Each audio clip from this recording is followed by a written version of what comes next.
you ready, kids? Aye, aye, Captain! I can't hear you. Hey everyone, welcome to the commentary for the very first SB-TLS episode. Now, of course I did not make this intro, but this is episode 101, Apartment 13, The Taco Job, and How to Work, written and directed by me, originally released September 29th and October 6th, 2013, and yeah, let's get into this. So original footage starts here. This is on the original video. And then this is like a 2016 edit where I added in these title cards. These weren't on the original. It was actually like me recording my little HP screen with Google Docs text that said Apartment 13 on like green lines of text. I couldn't really pull off title cards properly until early second season because I kind of ditched that way of recording the computer. Then I did drawings on pieces of paper for probably the longest time, and then I actually figured out how to do strange-ish title cards, at least around Camp Dumb. I can remember that starting for at least a while. I don't think I did that for a lot of them. And then that's as far as I can remember. This, the whole season 1 plotline is him moving out of his parents' house, like finishing college and starting the job at Shell and Yale for a while. Then I don't know what happens to that really. I think his jobs start going all over the place because he gets fired in like episode 7, and there's also some weird plotline with them being like sub-monster type stuff. I don't really understand it. I ditched all these plot lines starting in like the second season, obviously, and I'm glad I did because season 1, 2, and 3 all have like their different aspects. Like 1 has these really strange elements. 2, we ditched those elements and we still kind of had some strange elements. There was a lot of weird ideas, I can still say. We had some crossovers that we never ended up doing. Then 3 really ditched all of them. We did a bunch of plankton stuff. Never amounted to doing those plots though, but we wrote the scripts anyway. But that's because I got the chum bucket at the time, so like whenever you get a new set, you take advantage of that new set. Now Glove World is not an example of that, because I did an episode called Glove World in the second season, and I actually had that set like 2 years before this. And the reason why I did the weird segment structure here is mainly because no one else was doing it, and I thought, hey, this would be cool because then each episode in total with these segments would be like 11 minutes. And it wasn't wrong because each segment was at least 5 minutes, and there's the first episode, and then I think season 2 episodes have 3 segments. And we only had 1 double episode at the end of we only had 3 double episodes, my bad, in all the first season. The Christmas episode, an episode where they meet some dude on a mountain climbers, and then the finale. Actually, no, the finale kind of is, but kind of isn't because it's also paired with Camp Dumb 2. So there's a bunch of stuff there. I wrote at least the first 20 segments, wrote and directed them, and voiced the entire season by myself, though. And after that 20th segment, I had Tristan John and Austin Leonard, or Dan Gulkberg, or however that's what he was known at the time. They all helped me write scripts for the rest of the season. Then a bunch of other writers joined, but yeah, that's basically it. For the first season, the animation technique was different. You could see me moving in the background because I was just doing that Samsung device pause play technique that obviously didn't age well. I'm not sure why I thought this was good back then, but it wasn't good now, and I stopped using SpongeBob Parents after this season, obviously. Actually, no, I used them in the Thanksgiving episode in the second season, but that's as far as I can remember. But yeah, a lot of stuff in this season was strange. SpongeBob had a pet chick for a while, which I'm pretty sure was like just a random Lego piece. I don't really think I had a chick, like a bird Lego.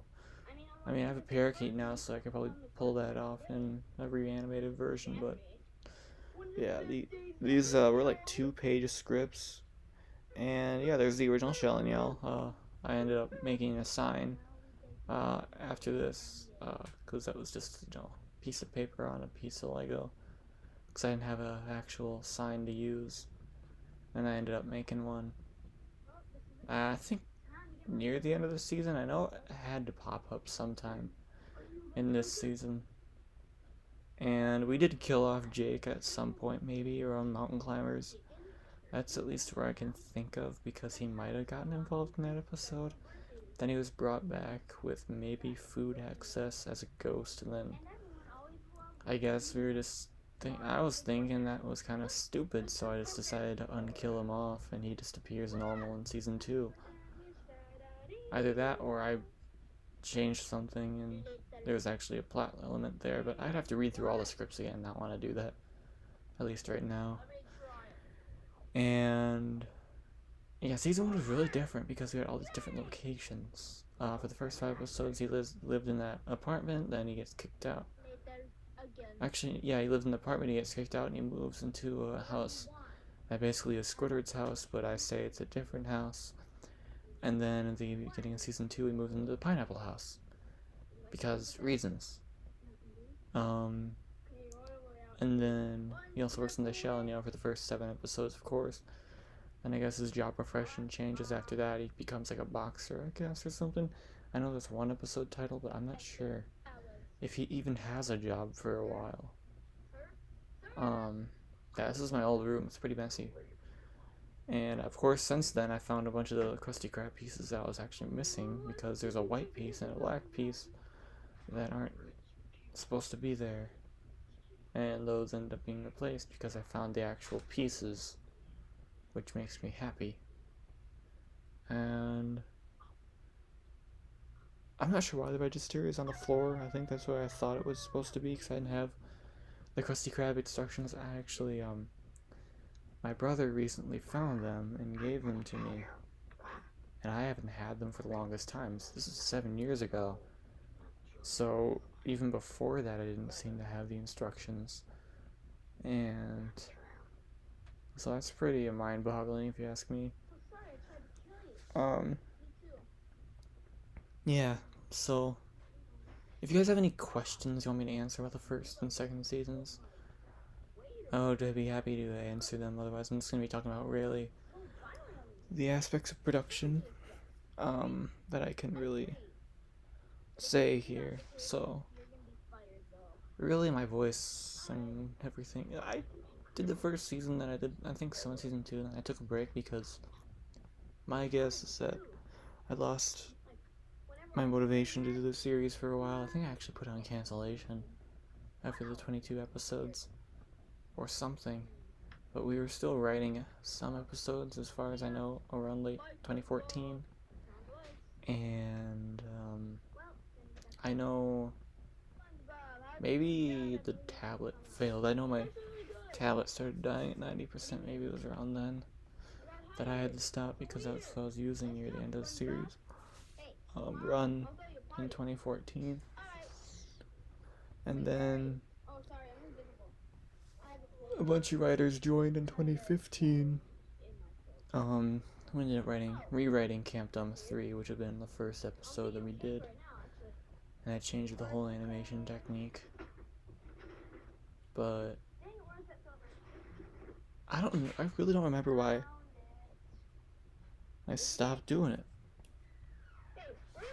But I do know there are reasons there. And I don't know, I really can't think of why I stopped.